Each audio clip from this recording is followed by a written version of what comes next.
ভাই নেন, ইমাম সাহেব আপনার জন্য কুকুরের মাংস পাঠাইছে। কুকুরের মাংস? ইমাম সাহেব কুকুরের মাংস কেন পাঠাইলো? ইমাম সাহেব জানে না কুকুরের মাংস খাওয়া হারাম? শহরের জায়গা থেকে আজকে ইমাম সাহেবের খবর আছে। চল আজকে ইমাম সাহেবের খবর আছে। আরে ওমর ভাই কই যাচ্ছেন? আরে দেওস না, ইমাম সাহেব আমাকে কুত্তার মাংস পাঠাইছে।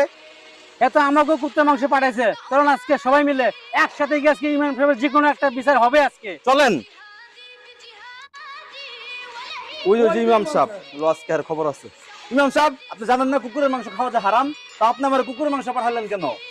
কুকুরের মাংস খাওয়া যায় হারাম এটা আপনি জানেন, কিন্তু সুদ খাওয়া হারাম সেটা আপনি জানেন না?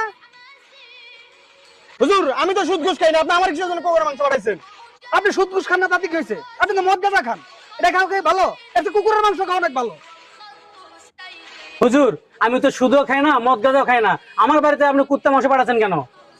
আপনি সুদও খান না, মদ গাঁজাও খান না, আপনি কি করেন? পরকিয়া করেন, ওটা কি ভালো কাজ?